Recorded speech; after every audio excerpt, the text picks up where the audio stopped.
Hello. Welcome back to another pen talk. Thanks for tuning in.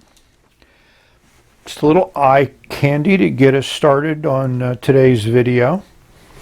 Yes, these are all PENBBS pens, and it's 308s and 309s. The 309s are the piston fillers. The 308s are cartridge converters. Two exceptionally good pens that are still pretty much in production, and PENBBS continues to add new incredible acrylic colors to their collection. I've shown a few of them, but I can't keep up and I can't get all of them. I know. A man must know his limitations. But the reason these are here, besides the great sunlight coming in to show off the colors, is that we're going to experiment and explore again some different nibs for the PENBBS pens. Yes, they take number 6. And yes, not all number 6s fit into 308s because the 308s have a very small clearance between the end of the nib. And the PENBBS nib is a little shorter than a standard number 6 or other standard number 6 like Jovo and Bach. So therefore, not all nibs number 6 will fit into the 308s. The 309s have a little bit more clearance. The 323s have more clearance. So those models are a lot easier to put new nibs in. Here we have 3 nibs, all in that silvery color, which I think this is just polished stainless steel. In the middle, we have a medium nib. On the far left, we have the standard PENBBS fine nib. This is actually a bent nib I got from Bobby. And here is a number 6 medium nib, which I've put into one of the pens that we're going to look at writing. The PENBBS nib, the length is a little bit longer than this bent nib. So the bent nib will definitely fit in 308s without an issue. And also, this medium nib, I think, would fit also because the difference is not as great. We'll give you those measurements. Here we are looking at that tipping material. PENBBS on the left, the medium nib in the middle, and the bent nib on the right. Here we are flipped around, and in this view, the medium one here in the middle is obviously is a lot more, we're going to call it tipping material, but I just think it's the material, the nib, which is formed to make it extra fine, medium, broad, etc.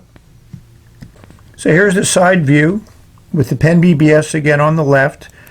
In the middle is the Bobby bent nib, and on the far right is the medium nib. So you can obviously see the medium nib is definitely formed much differently, whereas the original PENBBS nib and the bent nib look similar, but they do write differently.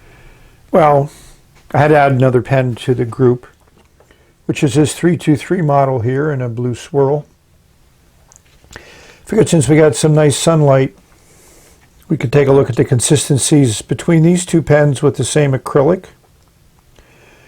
It's called Dreamland or Hawaii.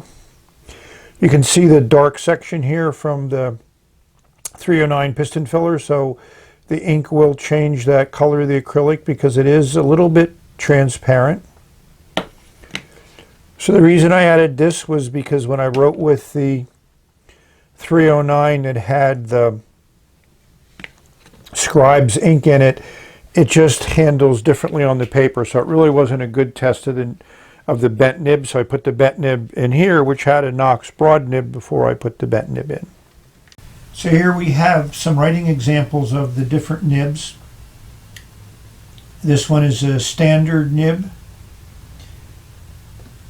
and also this one has the standard nib in it. 2 different inks, Noodler's Burgundy versus KWZ Turquoise. This is the Bobby medium nib.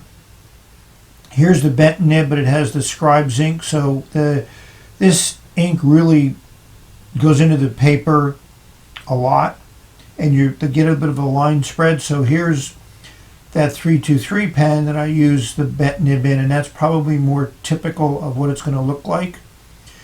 So It's not a big difference from the standard fine nib, but it's a little bit smoother, a little bit more of an interesting writing experience. And obviously the flow is very nice. And I threw in this left oblique because I just enjoy writing with that type of nib that has a lot of built-in character to it. And it's a little bit sharp so you can see how clean the lines are compared to that. So if I had to choose a nib between all of these, obviously I'd choose the left oblique. But that required buying medium Jinhao nib and sending it to get it ground. So that may not be something a lot of people want to do. If you want something different, both the medium nib and the bent nib, which are now currently being sold by Bobby on eBay, will give you a little bit of different writing experience, a little bit of a broader line. Both nibs are very smooth. Both nibs are a little bit soft, just like the PENBBS nib is a little bit soft. So hopefully this is interesting and something that you might want to explore. I decided I wasn't happy with the results of the writing test. So I had the 323 and I put the bent nib in because I wanted a more standard ink than the Scribes Jellyfish. And it didn't really show that it was that much of a wider line than the standard nib, which is a fine nib. So I took the bent nib out and put back in the oblique double broad, the Knox nib. And then you can actually now see, this is the same ink between these two. You can see how much wider that line is. So the medium nib is slightly wider line than you're going to get from the standard nib, but not significant. And it depends upon what your definition of significant is. So the fine nib is a 0.05 millimeter.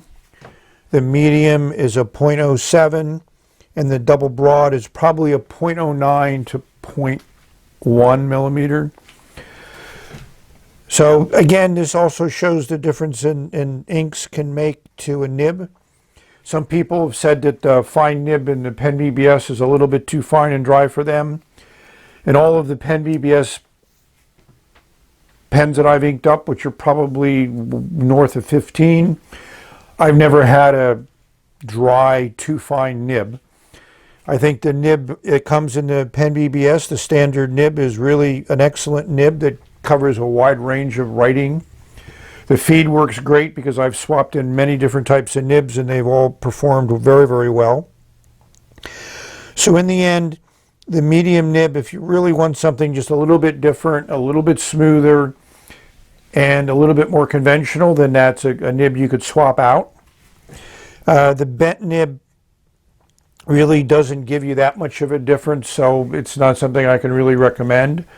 Maybe if you wanted to get a number 6 nib that was similar to your PENBBS nib and put it into your Jinhao, 450 or 750 or your Edison or your Frank Christoph, then you could probably play around with that.